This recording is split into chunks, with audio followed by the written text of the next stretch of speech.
2025 is not only the year when the Nintendo Switch turns 8 years old, but it's also the year that we get the Switch 2. So I thought, what better time to go through and have a look at my entire Nintendo Switch collection. Now, I've owned a Nintendo Switch since a couple of months after launch, and I can easily say this is my favorite console of all time. So I've really gone out of my way to try and pick up as many games as possible, try out as many genres as I possibly can, and also try and grow my physical collection. And today, not only are we going to go through each and every game that I own, I'll also be telling you if I think it's worth it. And we need to get going with this because I own a lot of games. Now we're going to start this video off with my limited edition or collector's bundles, and we're going to do the biggest first, which is my Tears of the Kingdom bundle. Now, Breath of the Wild was one of my favorite games, so as soon as I saw this come out, I knew I really wanted to try and get one. And I actually wound up getting this alongside the Tears of the Kingdom OLED as well, so I had the full set. But this has to be one of my favorite collector's editions that I've got. Everything inside of it is just beautiful. And I think when I move, I'm going to try and make more of an effort to have this on display properly. But inside of it, you get some posters, some pin badges. Obviously, you also get the game as well. And there's also the art book, which I love having a flick through if I ever want to relive some of the memories. Now, like many people, I absolutely loved Breath of the Wild, and I think it was the start of me falling in love with the Nintendo Switch. So I had incredibly high hopes going into Tears of the Kingdom, and thankfully, this didn't disappoint. This to me struck the perfect balance between bringing in enough of the elements from Breath of the Wild to make this feel like a true sequel and not a standalone game, but also having a ton of mechanics that really made it feel and play so differently. The world was so much fun to explore. I loved getting to know with brand new characters, but the thing that made me truly fall in love with it was, of course, the story. But I couldn't talk about my love of Tears of the Kingdom without also mentioning the Koroks. And I love the fact that you could be on a super important story mission and then drop everything to send this little Korok over to his buddy. And even though I often say that I didn't quite love this as much as I did Breath of the Wild, this is an absolutely incredible game that I will recommend endlessly. Then we have the NES Edition World Championships. Now this hasn't been opened, and this is something I intend to keep sealed, as this was limited edition. Now I'm going to be honest, I wasn't actually lucky enough to buy this at launch because I completely missed when it went live, but I was invited to a Nintendo event where I actually wound up winning this instead. By the way, if you haven't checked this out yet, I was actually shocked by how fun this is. I wouldn't count myself as someone who is remotely into speedrunning whatsoever. However, the way they made it into almost like mini games, like party games, kind of made it a bit accessible, a little bit fun. It is a steep price tag, but I did have fun playing it. I also managed to get my hands on a limited edition Cuphead. Again, I've been keeping this one sealed as I actually own Cuphead on PC instead. Now, I adore Cuphead's art style, but I am definitely not a good Cuphead player. But I did fall in love with this box when I saw it. This is fun, but it's also unbelievably brutal, so buy at your own risk. The final special edition that I have that has been opened because I started playing it is Rune Factory Special Edition 3. Now, with the new Rune Factory game coming out later this year, I decided it's finally time for me to knuckle down and start trying to play some of the Rune Factory games. You see, despite the fact that I'm a lover of farming sims and RPGs, the Rune Factory games have not been something I've delved much into. And I'm going to be real, I've only just started Rune Factory Special 3, as there's been so many games I need to finish and my backlog is unbelievable. But I do already see why people like the Rune Factories. And by the way, if you have a favorite Rune Factory game, one you think I need to check out, leave it in the comments down below because I do want to play them before the brand new one comes out. Now, before we get into the rest of my collection, I just want to thank today's sponsor, Vinted. Now, if you're anything like me, you probably have a good amount of items littered around your house that you don't even use anymore, especially electronics. But thankfully, Vinted is a fantastically easy place for you to sell your things, especially considering there are no selling fees. And Vinted actually have a brand new electronics category. And this actually has a verification service that checks not only the authenticity, but also the condition of devices such as mobile phones, tablets, and consoles, giving you a bit more peace of mind whenever you sell or purchase anything. Now, I went ahead and set up my very own Vinted closet, including things like speakers I never really found a use for, some Joy-Cons as I've managed to collect way too many, and even some Pokemon cards that I have multiple of. And you can go ahead and check out my own Vinted closet in the link in the description down below. So thank you again to Vinted for sponsoring this video. Now back to my physical collection, because we have a lot to cover. First on my supermassive pile is Super Mario RPG. This game is no longer in my possession because I have lent it to my dad, which is one of the reasons why I love picking up physicals, because it means that once I'm done with them, I can give it to my dad, who is the reason I got into Nintendo to begin with, so he can play them and see what he thinks. Now, Super Mario RPG, I absolutely loved. I think this is well worth the money, and it's truly a game I didn't expect to like as much as I did. And I think the thing that really surprised me the most was the dialogue. I didn't expect so many of the characters to have, well, so much character. And despite the fact that there was a ton of combat involved, it was something that I wound up really enjoying. And because of the time button presses, I really felt involved and paid attention to each and every battle that I was in. And this right here just solidified the fact that sometimes I'll buy games outside of my comfort zone and be pleasantly surprised, and this was definitely one of them. Next is Rayman Legends Definitive Edition. This is commonly on sale for like £7, and I genuinely think it's such a hidden gem.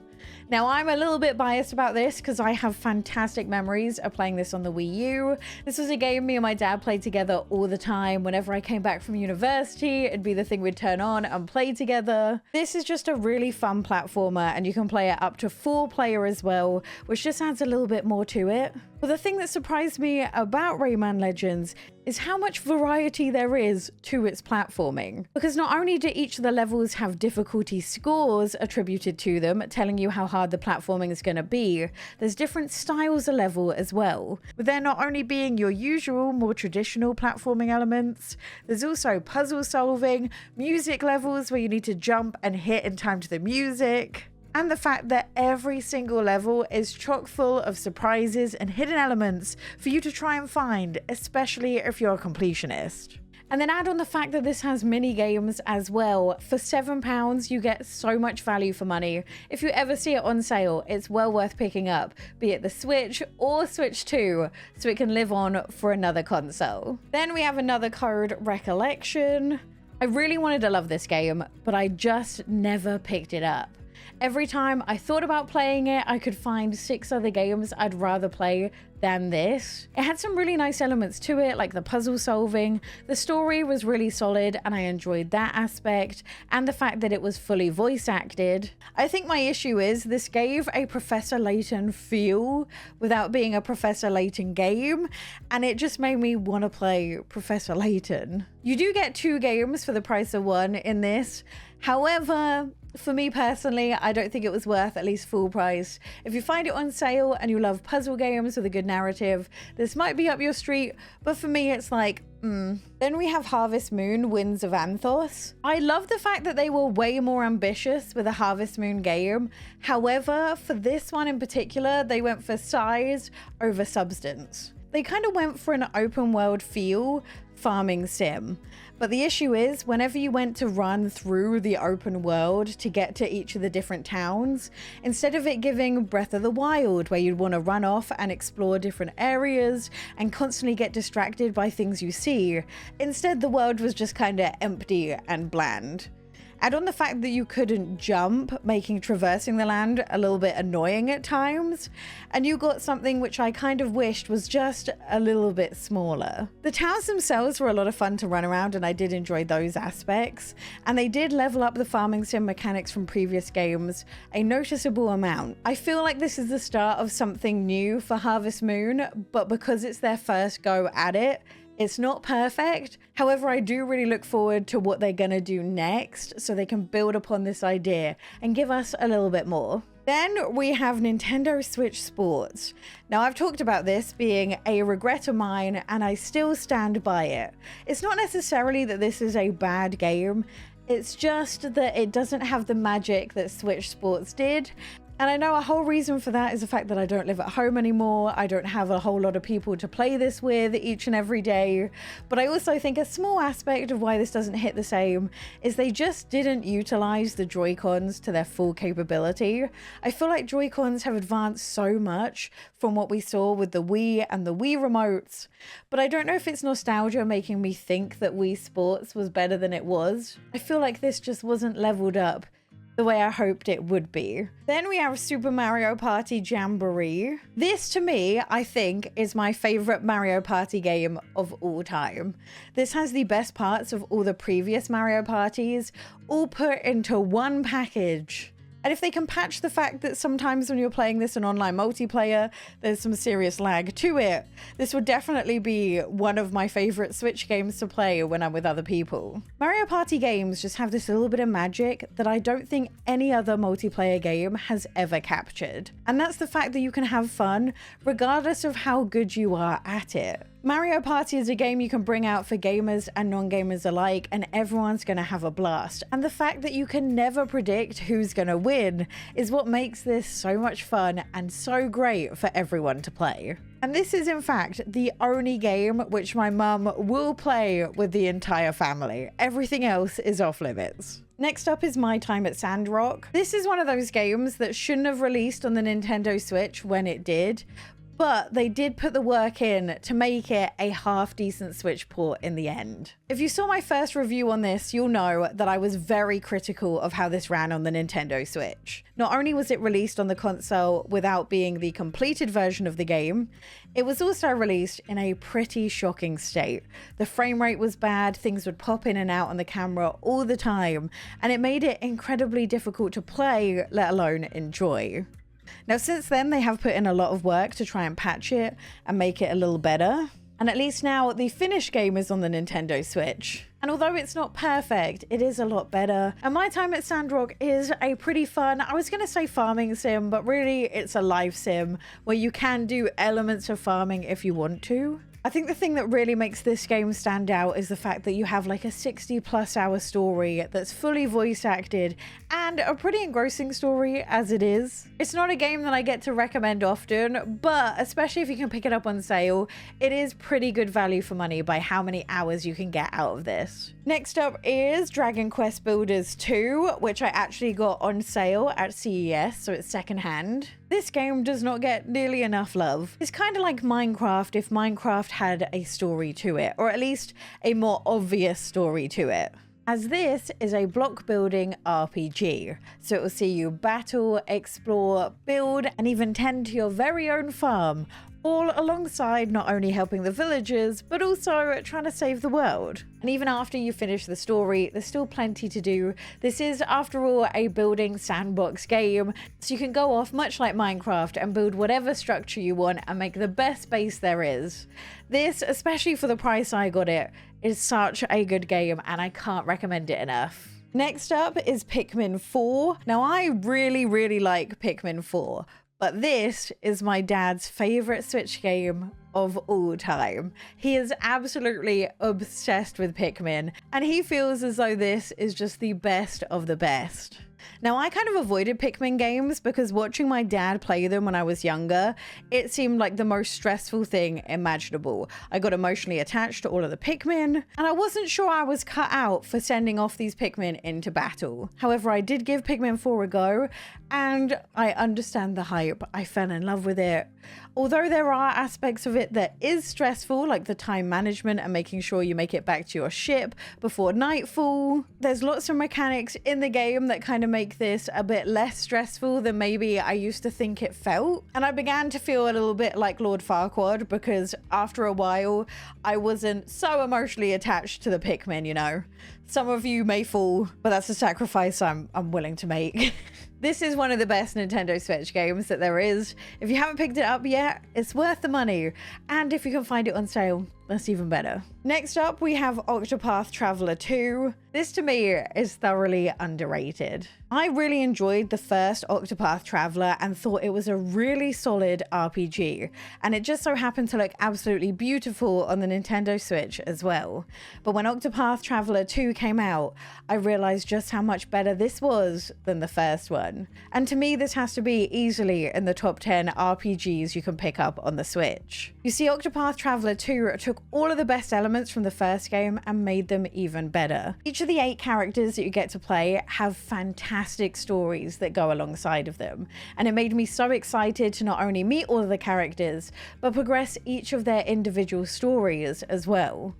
But the thing that really stood out to me compared to the first game is the fact that each of the characters kind of talk and get involved with each other's lives an awful lot more. Before, it kind of felt like you were playing 8 separate stories, but Octopath Traveler 2 really put in a lot of work to make sure that their characters' stories crossed each other a little bit more, and instead you felt like you were playing as part of a team. I think the main thing letting this down is just the lack of difficulty settings. I feel like any game with a fantastic story should have a story mode where it doesn't matter if you're good at the combat, you can just enjoy the entire experience. Next up, we have Fire Emblem Engage. Now, Fire Emblem Three Houses, I think, is up there as one of the best games on the Nintendo Switch. This, to me, however, wasn't quite as good. It's not a bad game by any means, it just wasn't incredible. Now, Fire Emblem Engage does have a solid story, and the thing I loved the most about it was the fact that your hero didn't really feel like they deserved the title. You see them go through a ton of self-doubt, imposter syndrome, and all throughout the game you get to see them be picked up by those around them. And to me, I thought that was a really special element to see in this sort of game. But the thing that really lost me about Fire Emblem Engage is the fact that I didn't, ironically, feel all that engaged in the story. It feels a little bit more linear than Fire Emblem Three Houses did, and I ended up feeling very overwhelmed by all the characters that you met. In the end, I just kind of had to choose my favorites and ignore everyone else, because otherwise it just felt like too much. There's a lot to love about Fire Emblem Engage, but it didn't quite have the wow factor and the extra part that made it as good as Three Houses. Next is Kirby and the Forgotten Land. Controversially, I feel like I enjoyed this more than I enjoyed Mario Odyssey, which I feel like is almost illegal to admit on the internet. I just had a little bit more fun with it. Now, this is partly due to the fact that I absolutely adore Kirby. I mean, first of all, look at his little face. And secondly, the fact that there is an entire mode of this game called Mouthful Mode, which sees you suck up inanimate objects and become them, and then solve little puzzles being that object. And even though some of the levels were hard, especially the time trial extra levels that you come across, I had an absolute blast playing each of the levels, seeing what different abilities Kirby could get whenever he sucked in an enemy or an object. And then add on the little mini games that you could play on the island between levels, and you just got a really solid game that I had a lot of fun out of. I also love that you can play this with couch co-op.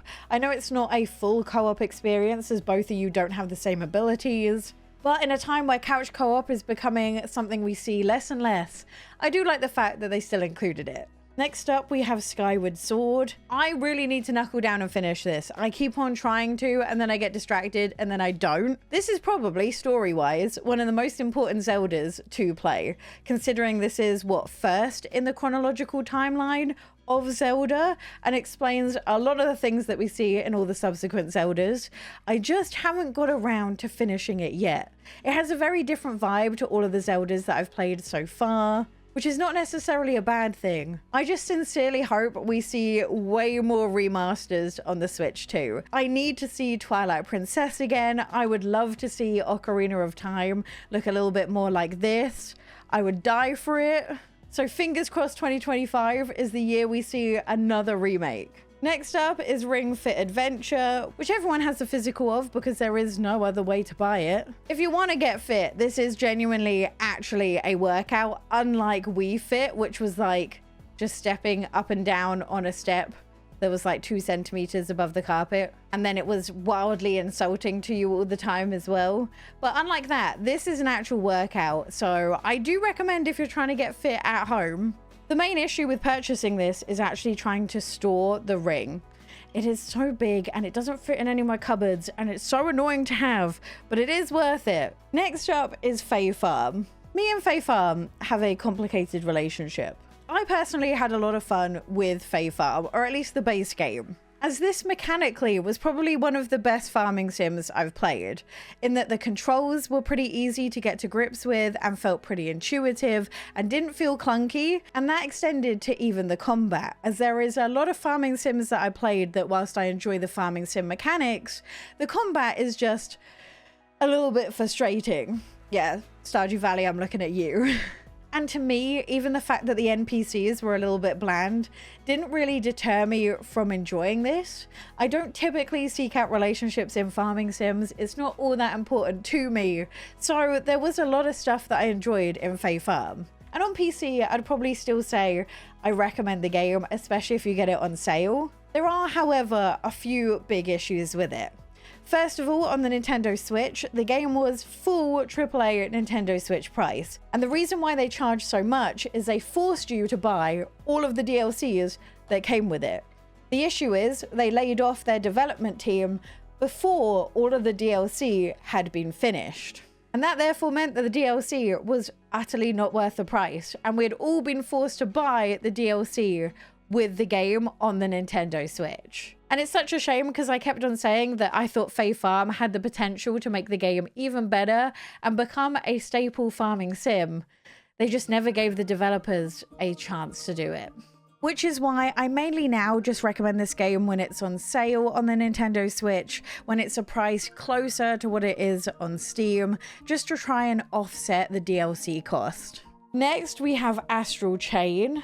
I need to give this another chance. The story was fantastic. The combat was so different, like nothing I've ever played before, and was really interesting. I just really struggled with it and utterly sucked at it. I'd like to think I am a lot better of a gamer than I was when I first picked this up, so maybe I need to put that to the test and give this another go. So I think this is a fantastic game. I just haven't given it a good shot. And I'll put it on my I need to play list once again. Spoiler alert, that list is getting incredibly long and includes a lot of very long games. Then we have The Legend of Zelda Link's Awakening. I got so much hate for saying that this wasn't one of my favorite games on the Switch. And don't get me wrong, I'm not saying this is a bad game. I was just saying for its price, I didn't feel like I got a whole lot out of it. A lot of my time playing Link's Awakening just felt very unintuitive. I felt clueless a lot of the time. And although I'm used to feeling like that with, like, you know, Professor Layton games, I'm not quite used to feeling like this in my normal Zelda game. I love the art style, I love the story, and my dad utterly loved this game from start to finish. But I found myself on a wiki far too many times to figure out what on earth I was doing, and too many times for it to be one of my favorites. Next up is Splatoon 3. Another game I say I regret buying an awful lot. And I still stand by it, especially now they've stopped the live support for it. So this means that although the game will remain live for the foreseeable future, there is going to be no new content added to the game. This is by no means a bad game. They did a lot to improve this on Splatoon 2. Just to me personally, this had lost all of the magic, and I just did not have as much fun as I used to have with Splatoon 2. Now, I don't know if this is just that matchmaking wasn't as good as Splatoon 2, or that I am just objectively far worse at the game than I used to be, which is honestly also a potential. But to me, I just found myself playing a couple of games, getting frustrated and leaving, which is not something I had happen often in Splatoon 2. I used to play that for hours upon hours and have nothing but fun with it. It got to the point where even the Splatfest just didn't become that fun for me anymore. I don't know what the magic ingredient is that Splatoon 3 was missing compared to Splatoon 2, but I did not get my money's worth out of this compared to that. That being said, because this is a competitive game and one that requires other people for you to play it to its fullest, I'd still recommend Splatoon 3 over buying Splatoon 2, as I believe there's still a lot more players playing the most recent game than there is the previous ones. Next up is Super Mario Bros. Wonder. I used to say platformers weren't for me, but this was so much fun. Each of the levels was so wacky, I would never know what would happen whenever I touched that magical little flower. And the levels were so different and so magical that it always made me want to look and see what the next level was going to be about. And this somehow struck a balance between appealing to veteran platformers and also new ones like me who aren't all that incredible. To me, this is a Nintendo Switch staple, and it's hard to not recommend. Next, we have the My Sims Cozy Bundle. I've spoken about this a lot because I really enjoyed the My Sims Kingdom. I thought that was a lot of fun, the writing was really witty, and the gameplay, seeing you go around the kingdom, building different items to help people out, was very rewarding, and I found myself constantly interested to see what the next situation was going to be. My Sims was based off of the same core gameplay loop, however, it didn't really have any story with it. It just kind of saw you run around and help out some of the townspeople in a very similar building like mechanic. I definitely preferred My Sims Kingdom to My Sims, but it seems wild to me that a game that released in 2007 felt fresh and new in the cozy gaming scene, even to this day when cozy gaming is growing year on year. And so long as you're fine with the graphics that you see here, this is still a game I definitely recommend. I had a lot of fun with it and it's a great time sink. Next is Pod. I'm gonna be real, I forgot I had this in my collection and I haven't played it yet, which makes me feel so terrible. This looks really cute though and something that I'll enjoy, especially considering you can play it 2-player. I have to put this on my playlist because I managed to completely forget I have it. Then we have these two games, My Ranch and Farmers vs. Zombies. I picked these up from CEX because I thought it was wild that I'd never seen them before. Turns out there was a reason I'd never seen them before, and that is that they're both garbage. These are easily some of the worst games I've ever played on the Nintendo Switch. This is kind of almost definitely shovelware. It looks cute from the outside, but is just so unbelievably boring. And this is just a hot mess of a game. And even playing these to get footage for this video was painful. Please do not buy them, and no, they're not worth buying, even to build up your physical collection. Next up is Paper Mario: The Thousand Year Door. This was my first ever Paper Mario game, and I'm not sure I ever want to pick up another one.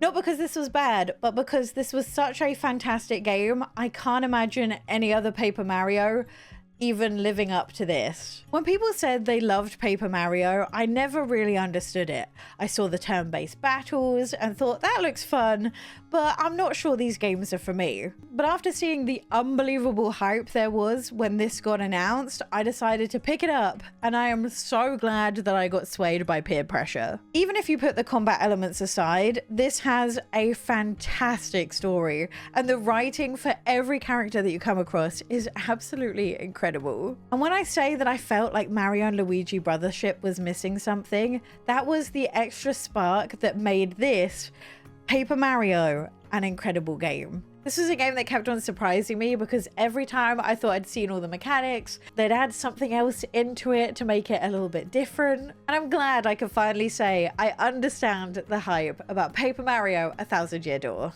Then we have Fire Emblem Three Houses. This is in my top 10 Nintendo Switch games of all time list, which honestly hasn't changed all that much in the last year, which isn't surprising considering there hasn't really been any massive heavy hitters come out for a while.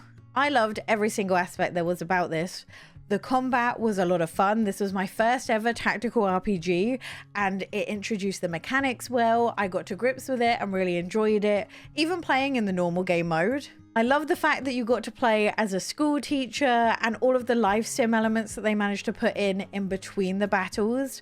This to me really solidified my love for each of the characters, and the fact that you were split up into different houses in the school made it easier for you to kind of separate some of the characters out and put some more time into the ones in your house, so you felt like you had a real connection. And then you have the story. This was absolutely incredible. Some of the decisions it gets you to make were some of the toughest decisions I've ever had to make, and there's some elements of this that are absolutely brutal. But this made me so involved in the story and so interested to see how it ends. There's multiple different endings with this as well, meaning that you can get multiple playthroughs, even though a single playthrough will easily be 50-60 hours. And I love the fact that this has difficulty levels for those of you who just want to enjoy the story and not so much the battling.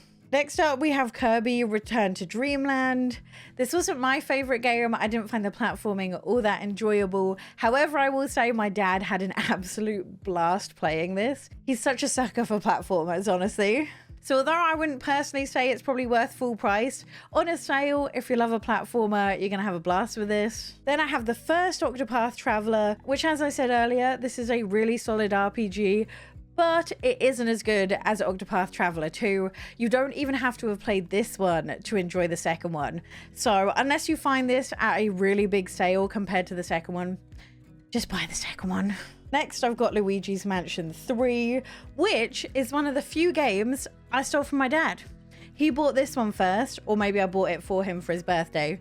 He played it, finished it, told me how much he loved it, so I borrowed it indefinitely.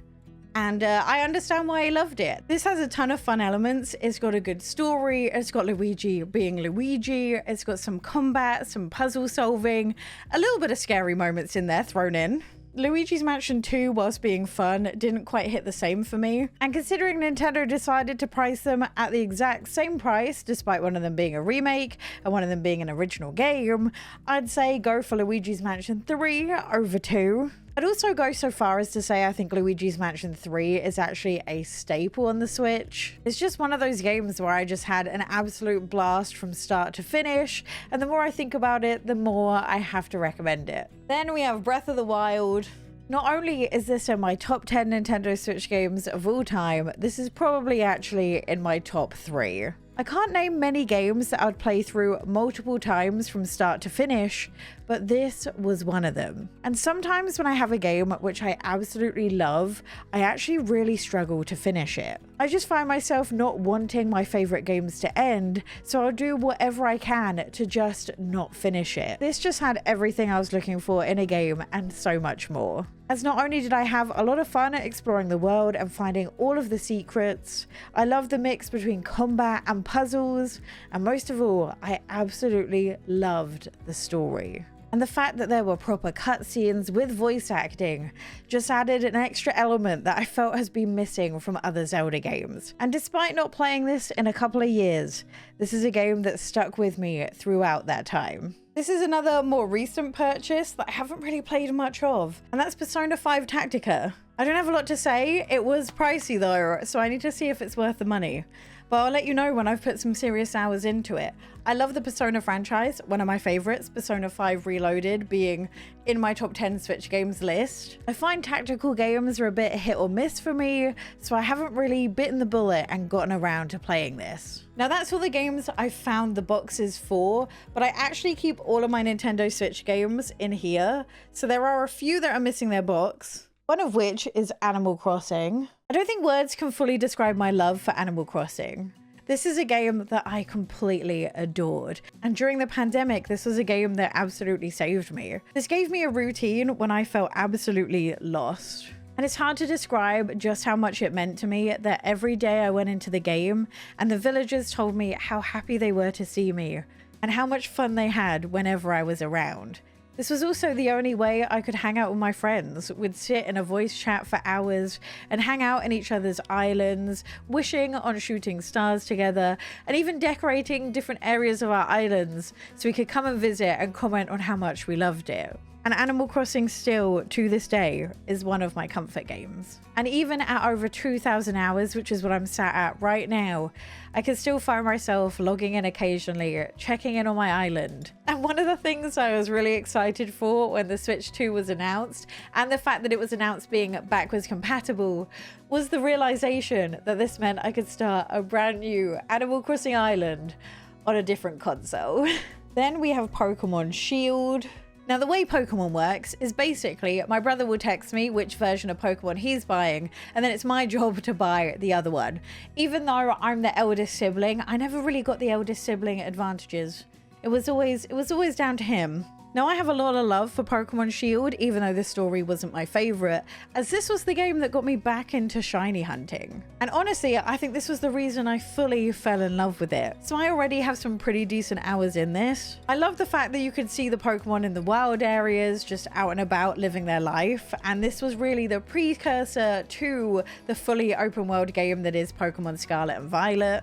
And honestly, I hate the fact that Pokemon Sword and Shield got me back into Pokemon, even though I had been playing it on my Game Boy and my DS and 3DS, because now I'm completely obsessed with Pokemon cards and I collect those. And so Pokemon Sword and Shield really has affected me financially. I also have Xenoblade Chronicles 2 as a physical. This is a game I love, but Xenoblade Chronicles 3 I think is even better. And I think Xenoblade Chronicles 2 gets a lot of hate, which it doesn't deserve. I always tell people if they're looking for the best games on the Nintendo Switch, then turn to the Xenoblades, because they will deliver in ways you couldn't even imagine. Now, I will say Xenoblade Chronicles 3 is the one thing I feel like I'm missing from my collection. There was a really special limited edition set that you could buy that I wasn't quick enough getting to, and that, I think, is one of the things that I most need to finish off my collection, because it is such a special game to me. That story destroyed me in the best way. I was blubbering, but Xenoblade Chronicles 2 is also a fantastic game. The difference between 2 and 3 is 2 is a bit more anime-y, so it can be a little bit more cringy at times, but both are some pretty hardcore stories that will get you to feel the whole range of emotions. But 2 will just have you cringing a little bit more at some of the dialogue. The thing that's truly wild to me about the Xenoblade Chronicles series, though, is how different each of the games are. I've just started playing Xenoblade Chronicles, and that again has such a different vibe to 2 and 3. I'm also currently about 5 or so hours into Xenoblade Chronicles X, and again, this is so different to all of the other games that I've played so far. The only thing I'm struggling about Xenoblade Chronicles X so far is the fact that you're kind of a silent protagonist, whereas in all the other 3 games, you play as a character who says a lot and does a lot. But of course, as this is Xenoblade, I'm going to hold my judgment till I am way further into the game, as if there's one thing you can count on Xenoblade 4, it's delivering an incredible story. And I truly hope X is going to be the same. But if you're in the search for a fantastic story, go watch each of the 3 trailers, figure out which one is more your vibe, start with that one, and go from there. I also own Mario Golf. This is such a regret. I barely play it. I think I played this once before I found out that it just wasn't really my thing. The golfing mechanic was fun and pretty solid. I just never really went back to it. There's not a lot of games that I feel like were a complete waste of my money. That one was full price and definitely was. I also have Super Smash Bros. I got in a lot of trouble with this when I said I regretted buying it. I want to preface this by saying I do regret it, but that doesn't mean it's a bad game. It just means it was no longer the game for me. I really enjoy playing Super Smash Bros. On GameCube, on the Wii. However, I just didn't really pick up Super Smash Bros. Ultimate all that much. So for me, it wasn't worth the money. It doesn't mean it's a bad game. It just means I didn't spend my money wisely.